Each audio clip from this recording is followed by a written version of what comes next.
Hello everyone. Today we'll be talking about the ethics of job discrimination, an evil which has been there in the industries all over the world for a really long time. So what is job discrimination basically? Job discrimination means making an adverse decision against the employee or the job applicant on the basis of his membership in a certain group.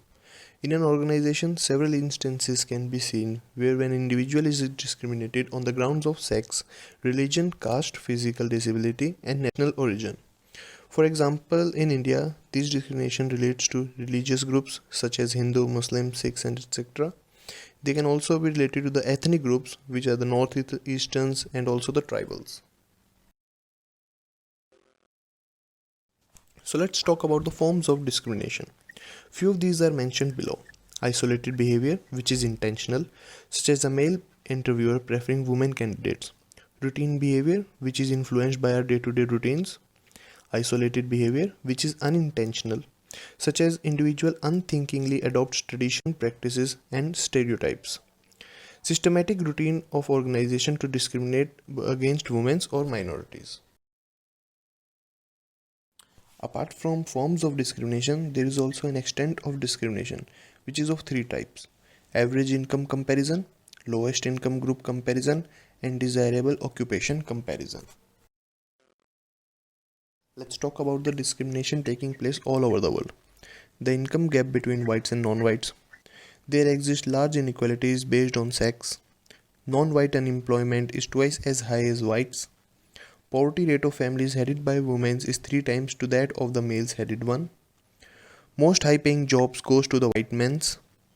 Minority poverty rate is 2 to 3 times all over the world. Glass ceiling, an invisible but impenetrable barrier which is sometimes encountered by women or minorities during their promotions. Job related problems for women and minorities are increasing day by day. Women and minorities make up most of the new workers. Also, women are steered into low paying jobs and face sexual harassment as well as glass ceiling. Utilitarian arguments, which claims that the discrimination leads to an inefficient use of human resource as the job requirements are not met. Right argues that discrimination violates the basic human rights as a person does not get what he deserves. Justice arguments, which claims that the discrimination results in unjust distribution of society's benefits and burdens because there is a disproportionate in the distribution of these benefits. What are rights? Rights are the moral or legal entitlements to do or to have something. Discriminatory practices violates the principle in two ways. Racial and sexual discrimination is based on the stereotypes that see minorities as lazy or shiftless and women as emotional and weak.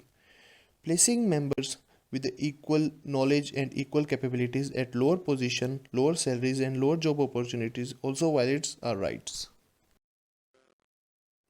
Utility, as we all know, is the state of being useful, profitable, or beneficial.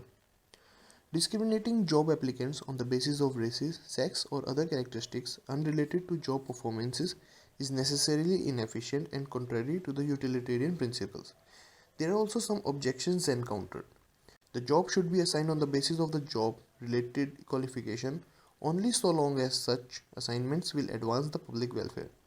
Society as a whole may also benefit from some kind of sexual discrimination. Justice, in which we all believe in. Principle of equal opportunity. Social and economic inequalities are to be arranged so that they are attached to the offices and positions open to all under conditions of fair equality of opportunity.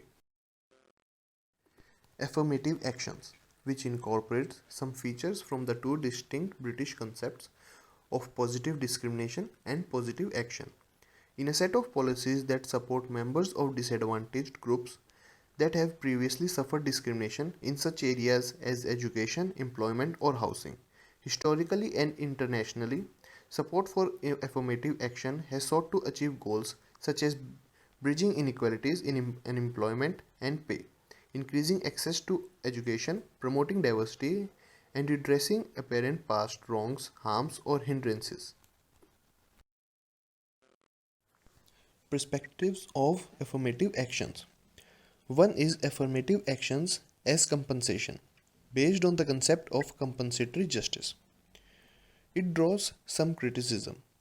Compensation should come from the specific individuals who intentionally inflicted a wrong, and it requires them to compensate only those specific individuals whom they have wronged. Affirmative action as an instrument of achieving social goals. Morally legitimate instruments to meet morally legitimate ends. Promotion of public welfare. Criticisms drawn are whether the social cost of affirmative actions drawn outweigh their obvious benefits. Other one is how to identify the needy. The basic end of affirmative program is to seek a moral just society in which individuals are not limited by his or her race or sex. Finally, talking about the comparable pay for jobs of comparable worth. Measuring the value of each job in an organization and ensuring that jobs of equal value are paid same salary. Each job is assigned a certain number of points for difficulty, skill requirements, working conditions, and any other factors worthy of compensation.